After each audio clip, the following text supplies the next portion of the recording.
Where does she get bats? Or around here or something? Nipper! Franny liked the bats. That's like... No, nobody else had a jump rope like Franny. What is this? Oh. No, yeah, don't do any using. They're burdened just in time. Poor horrified Miss Shelley. So scared. Eyeballs come out. That is... Okay. So Franny K.Stein, mad scientist. Lunch walks among us. So number 1 is Franny's house. Franny's house. So the Stein family lived in the pretty pink house with lovely purple shutters down at the end of Daffodil Street. Everything about the house was bright and cheery. Everything, that is, except the upstairs bedroom with the tiny round window. That room belonged to Franny K.Stein, and she liked to keep it dark and spooky and creepy. Every few days her mother would come in and redecorate Franny's bedroom with daisies. Look at his face. He's unhappy. And lilacs and pictures of lovely horses. It would always look so sweet and pretty. But by the very next day, Franny would somehow manage to make it look dark and creepy and spooky again. That was how she liked it, like a dungeon, complete with giant spiders and bats. Bats? Where does she get bats? Her mother would ask. And when she saw Franny's room, is there a bat store around here or something? Nipper! Of course there wasn't a bat store around. The bats just kept showing up. The bats liked Franny's room, and Franny liked the bats. That's like... Oh yeah. They're like rats with pterodactyl wings, she says. She'd say, what's not to like? Why is it a school? There's a school there. And a snake. Yeah. I don't want to see a snake. You don't want to see the snake, scary. Franny's bedroom was really something special. It had big steaming test tubes, strange bubbling beakers, and a whole bunch of crackling electrical gizmos that Franny had made all by herself. Smart. Very smart. Fran's room... Big spider. Franny's room also had a giant tarantula cage, a snake house, and a tank where she'd raised a special breed of flying piranhas. She couldn't imagine anybody would want daisies and lilacs when they could have poison ivy and Venus flytraps. There's no comparison, she'd say, ducking one of her flying piranha. Franny thought her room was great, and one so wonderful and so perfect for her that she almost never wanted to leave it. But she had to, of course, for things like going outside, eating, dinner, going to school, and using the bathroom, which is something Franny really liked to do. School. Whoops! That didn't sound right. It was going to school that Franny really liked. Okay, so new at school. Franny and her family had just moved to the house at the end of Daffodil Street. And she was new at school. It's kind of scary, it looks like. Because she's got bats flying around her head. Yeah. She liked her teacher, Miss Shelley. She thought she would like the other kids too. But they really weren't very friendly towards Franny. The other kids weren't mean. They just had never known anybody like Franny. Nobody else had a jump rope like Franny's. It's a snake. If he's... Oh no. Oh, I remember this one. Franny's lunches didn't look like other kids' lunches either. This is the real sword. It's a real sword with, what is it, meat? Oh my God. And when they played hide and seek, no one could find her. Franny could tell that the other kids were afraid of her, and that made her sad, because she really did want to make friends. Her teacher, Miss Shelley, noticed what was happening. Miss Shelley is beautiful like My cute little Like your cute dog. And one day she asked Franny to stay after class. Oh, it's changed. He's thinking of the Michelle wispy look like this. Yeah, and she brought it back to school. Yeah. And this is her bug maybe as well. Is this an eye? Eyeball. An eyeball. Oh, that's scary. So chapter 4, a proposal. Miss Shelley was the nicest, smartest teacher Franny had ever met. Franny used to think that if she only dressed differently and wore her hair another way, she would be perfect.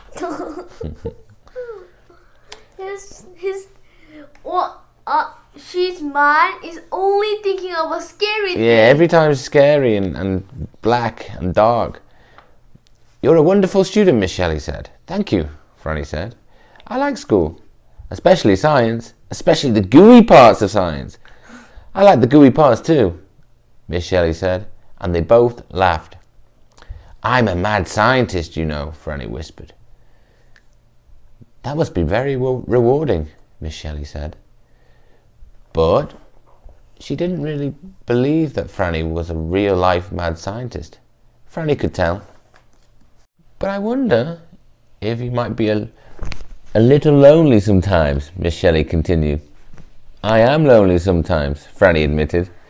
But I don't understand the other kids, and I don't know how to make friends with them. I think you can figure it out, said Miss Shelley. You're smart. Franny folded her arms. I don't know, Miss Shelley. Is it like this? Oh, look at it. It's one. And this one's become one. 1, 2, 1. One eyebrow.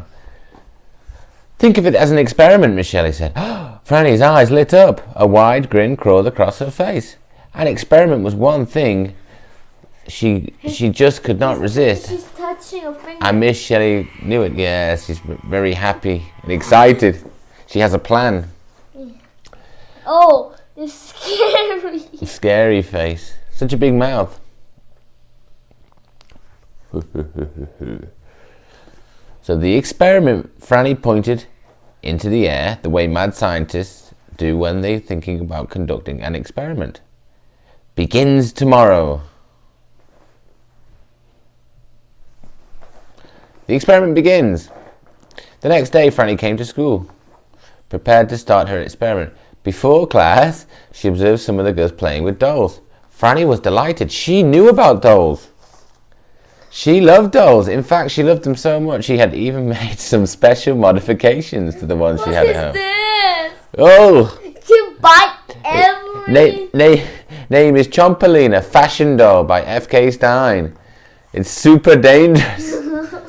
Chompolina's steel teeth can easily munch the heads off other dolls. And then this one's really disgusting. Oozette, cuddly doll by K.Stein. Oozette gushes stinky gunk when you hug her. Oh! That's... So she was about to tell the girls how Chompolina could bite the heads off their dolls when she noticed something. Their dolls were all kind of sweet and pretty. They had long hair and flowery dresses. Not a single one of them oozed yuck. They didn't ooze anything. So she made a note, less oozing. Not less oozing. No ooze, yeah, don't do any oozing. Franny made a note to herself. Pretty, non-head biting dolls. It said, and less oozing. Not less. Yeah, not you shouldn't have any oozing. At lunchtime, Franny sat down at a table with a bunch of kids. It's not that happy to look like. No, it's maybe not delicious, I think. She was getting ready to take out her exquisitely delicious crab ravioli in pumpkin sauce when she made another observation. Peanut butter and jelly sandwiches on her left, lunch meat sandwiches on her right. As far as Franny's eyes could see, it was a carpet of soft, white, squishy sandwiches. No casseroles, no stews, no shish kebabs, and just sandwiches. I don't like sandwiches. But I like strawberries. You like strawberries? Very much. Oh, it broke. She put it in the trash. It broke it. Is that all they ever eat? She whispered to herself. And she made another note. Squashy sandwiches, it said. Franny stuffed her lunch into the trash. During recess, the kids decided to play softball. I have the ball, one of them said, but we need a bat. Another one said, a bat? Franny thought, finally, I understand. She reached into a backpack to get one. She's going to get a real bat, I think. Yeah. Just then, a little boy ran past her with a baseball bat. Batter up, he shouted. Franny said, there's more than one kind of bat. Not this bat, this bat. Yeah. As her classmates started playing, she took out her notebook and made another note. A bat can also be a big stick. You use to hit things, she wrote. After school, Franny picked up her backpack full of customized dolls. Why is a bat over there, over here, and where does it go? And why does a spider on his backpack? Yeah, and is that another bat over here? So after school, Franny picked up her backpack full of customized dolls and spiders and notes and bats, and she headed home to analyze the data she had gathered that day. Back in her room, Franny looked over her notes. She made some calculations and puzzled over her findings. Nice kids, she said finally. Kind of boring, but really nice. Dreaming about Chompolina. And what is this thing? It's naked. Like a monster, and this one looks like a monster robot. So that night, Franny dreamed about how much fun it would be to play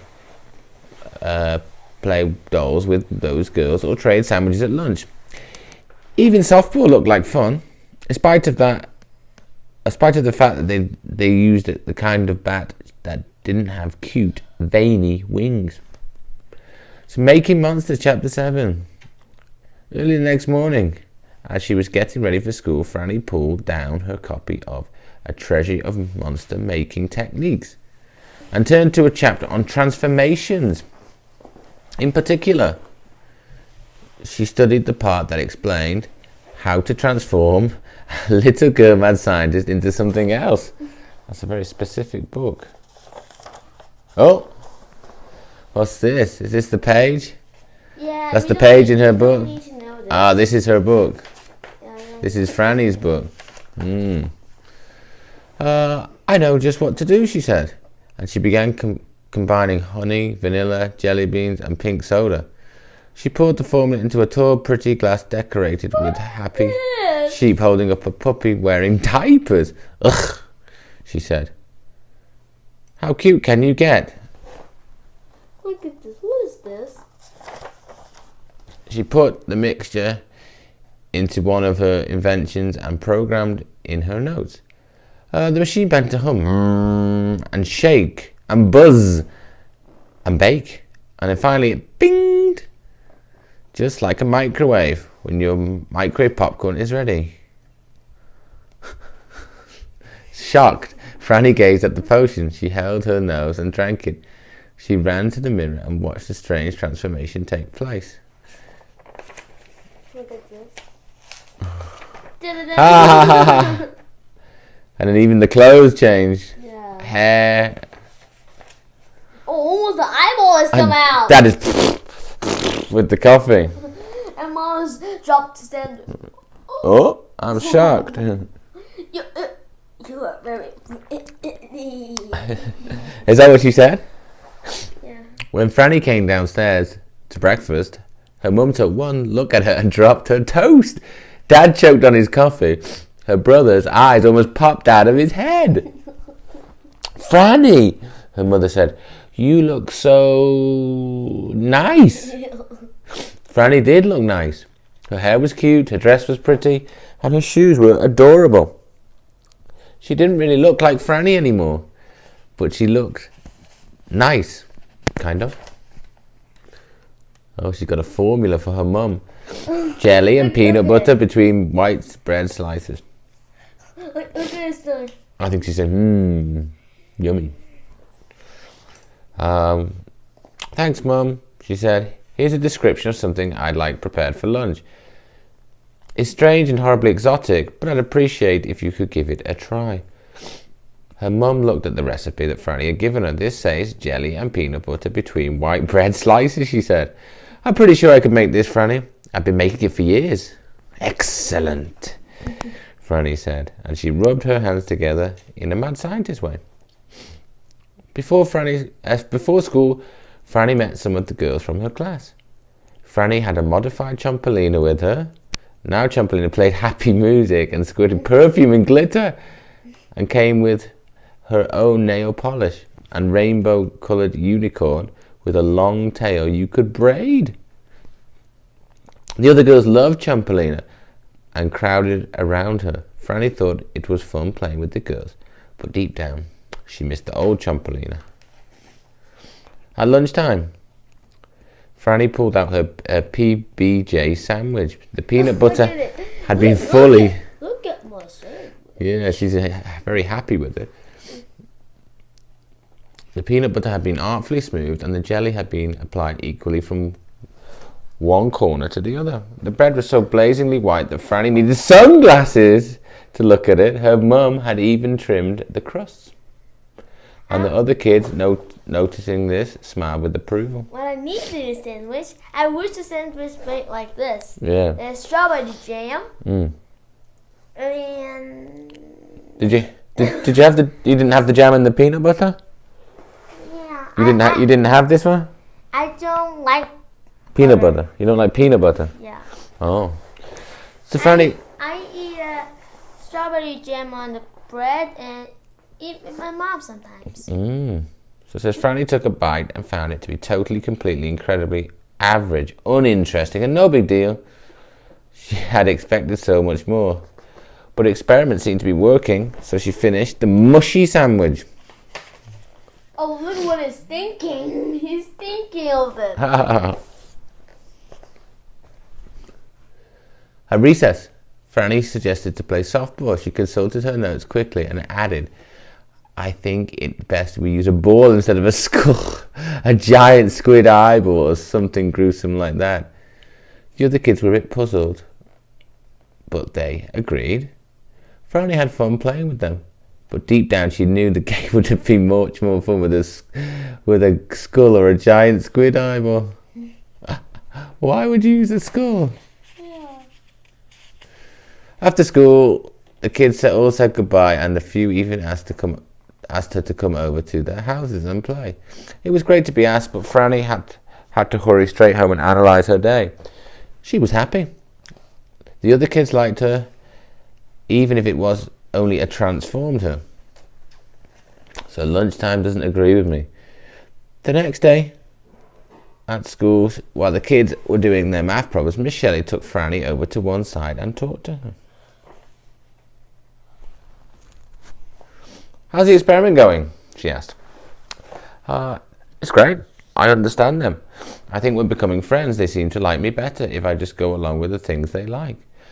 Are you sure that's for the best? Miss Shelley asked.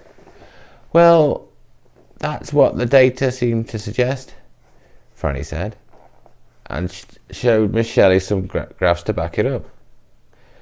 But I like the real you, Miss Shelley was about to continue when a piercing scream tore through the room. Ah! The trash can, a little girl shrieked, is moving! Franny's mad scientist brain raced. That was the trash can which she dumped her crab ravioli and pumpkin sauce 2 days ago. But an old lunch all by itself was not enough to start a paranormal reaction. Why did he put this in the trash? Who else put something in that trash can? Franny said. I spit my gum there, one girl said. I threw a pair of old gym shoes in there, another boy said. I saw the janitor dump some trash in there, another girl said. Egad, said Franny. That was close. Well, as long as nobody put any unstable industrial waste in there, we should be fine. Oh yeah, said one little boy. I forgot I'd put some unstable industrial waste in there. Gadzooks, Franny shouted. That is the exact formula for a giant monster fiend. The other kids looked at her. They looked scared, not just of the mention of a giant monstrous fiend. Although the prospect of a giant monstrous fiend was no comfort, they were also afraid of Franny. They were looking at her the way they used to before they had become her good friends. I mean, Franny stammered, that's what I would think if I was a weird, mad scientist type of little girl. Which, of course, I'm not. They all smiled at her again. Oh, the gum in the shoe. Oh yeah, his old shoes, gym shoes. Yeah. Just then, the trash erupted like a volcano. As the smoke settled, the kids saw, for the first time, the type of giant monstrous fiend that a mad scientist type girl would have predicted. The giant monstrous fiend stood there, chewing gum, breathing angrily. Its head was a pumpkin and its body looked like a crab. It was wearing the old shoes and it was dripping with industrial waste. Oh, it's not scared. It's not scared. No, she's angry, looks angry. Oh, he peed. Oh no. Franny hoped it would just jump out the window and go away. And to her surprise, the pumpkin crab monster jumped out the window and went away. Unfortunately, it grabbed Miss Shelley before it left. With a crash and a scream, the pumpkin crab monster and her teacher were gone. The kids just stood there. They didn't know how to help. A few tried crying, a few tried screaming, one tried wetting his pants, although later on he admitted he had no idea why he thought that might help. Some of Franny's new friends hugged her and shrieked, but Franny didn't shriek. Franny thought. Out the window, the pumpkin crab monster was climbing the flagpole with Miss Shelley. There was no way that Miss Shelley was going to get away from the monster thing. It was holding her tight and was climbing higher and higher. Franny looked at her friends. She really liked them and she was happy they liked her. She had hoped they would always be her friends, but still she knew what she had to do.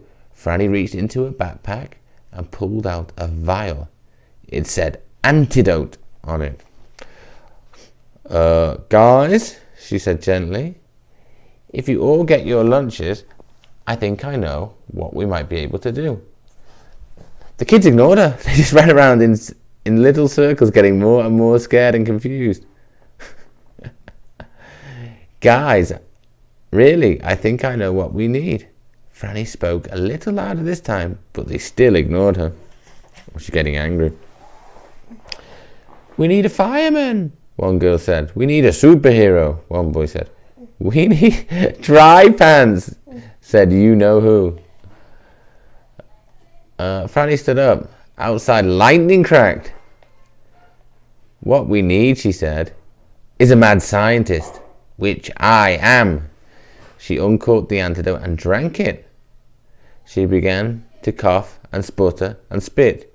She fell on the ground and scrunched down in a little ball. She stood up and felt herself return to normal. Franny, the little girl mad scientist, was back. Oh, scary Franny's back. They said Franny looked at the kids. They looked even more afraid of her now than they ever had before. She thought about trying to be sweet or less scary, but that just wasn't going to get things done.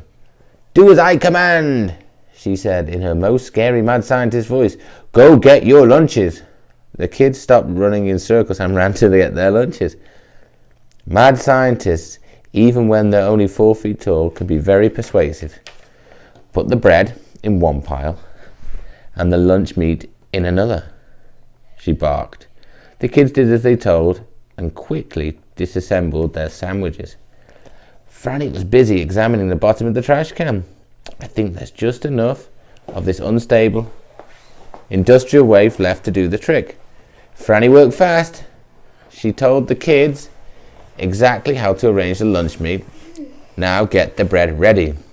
They were afraid, but they did what she said, and they did it quickly. Being the only mad scientist around, she was the expert on unstable industrial waste. So she took care of that personally. Then Franny pulled a needle and thread from her backpack. This will require absolute silence, she said. And the kids watched her begin stitching the lunch meat together. Franny worked quickly as the kids watched in terror, occasionally handing her additional slices of salami or bologna when she so instructed. They knew they were watching something not of this world, something no human eyes had ever seen before. And in that moment, the pants sweater decided to let loose one more time. He's wet his pants again. No. Finally, Franny walked solemnly across the room and washed snips of ham smears and mustard off her hands in the sink. She sighed a deep, satisfied sigh and turned to gaze on her creation. There, standing motionless in the middle of the classroom, was a giant monster thing made entirely of glistening, delicious bologna, salami, pickled loaf, and ham. The time had come to provide this creature with awesome power source it would need to come alive. Franny grasped its salami nose and slid 2 batteries up his nose. Gross.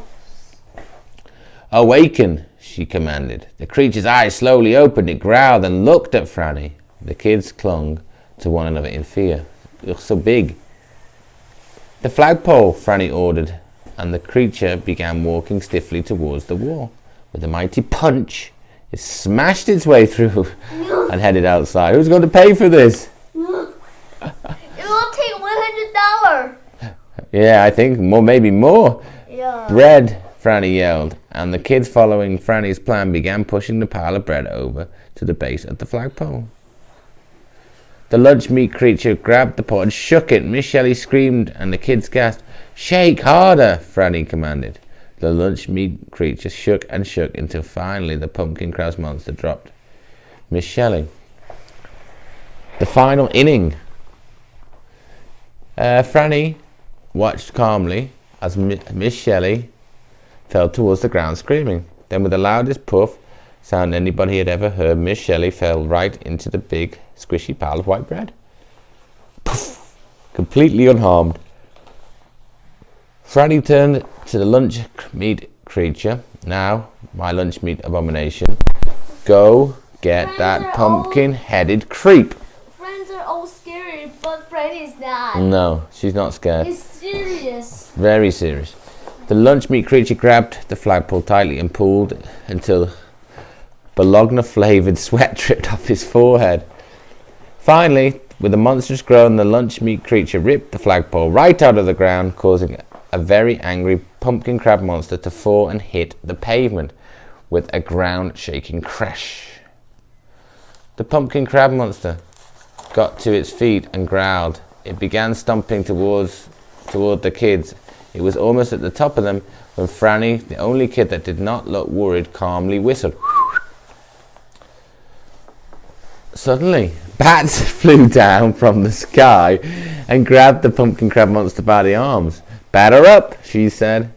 The bats flew as fast as they could with the pumpkin crab monster, and they headed right for the lunch meat creature, who had a flagpole on its shoulder. Oh, he just hit very hard. Yeah, like a baseball bat. Yeah. The bats dropped their burden just in time for the lunch meat creature to bring the pole around like a giant baseball bat and connect with the pumpkin crab monster as if it were a giant stinky softball. With a loud crack, it went hurtling off into the sky, never to be seen or heard from again. Home run! Shouted Franny. Then Franny turned around and saw the shocked and horrified kids huddled around and an equally shocked and horrified Miss Shelley. So scared. Look at the monster. They looked more scared of her than ever. Franny had the sad, stinking feeling that she had saved the day, but had lost all her friends. Easy come, easy go. I could probably take the lunch meat creature apart if I make your sandwiches again, Franny offered weakly. I'm sorry about the flagpole, Miss Shelley, Franny said. And about the wall my lunch meat creature smashed through. Sorry about your pants, kid, she said to the boy who had wet his pants and who was now going to be pretty tired of people talking about it. The kids all just stood there trembling. They didn't say a thing. Franny turned away and walked home, sadder and lonelier than ever before. Is Iron Man reading too? Back to the grind. The next day Franny went to school as herself. There was no reason for her to pretend anymore. The kids were afraid of her, and probably always would be. Oh, Worse yet, Miss Shelley. Why is the shadow is so big? Yeah, why? I don't know. Miss Shelley was probably afraid of her now too. Franny opened the door to her classroom slowly. Suddenly, a giant cheer went up from the kids. Hooray for Franny! They yelled. Hooray, hooray, hooray! Franny looked around, stunned. The kids were all hugging her and thanking her for saving them. Thank you, Miss Shelley said, and hugged her closest of all. Franny was shocked. She fumbled over her words. Oh, you're welcome. Your monster is fixed and the flagpole wall, Miss Shelley said, and it did such a great job, the principal wants to hire it to work here. The lunch meat monster waved and grinned proudly. You're the coolest, Franny, the kid shouted. Well, you're not scared of me? Franny asked. Well, it would be hard not to be a little scared. I mean, you did make a monster out of cold cuts, one girl said, but you're still our friend, and that makes it all okay. Friend? Franny said. Yeah, I am your friend, just the way I am. Just the way you are. Friends. Weird, but I am still like them. Okay. Is this the last one? They didn't always like the same things, but they were all friends. After that, the other girls decided that Chompolina and Oozette were actually pretty fun. And Franny learned how to enjoy an occasional peanut butter and jelly sandwich. and together they figured out a way to play softball with both kinds of bats. Ooh. It was an unusual friendship, but a great one. And considering how experiments often end up for mad scientists, Franny thought this one had gone pretty darn well. Good. Finished. The end.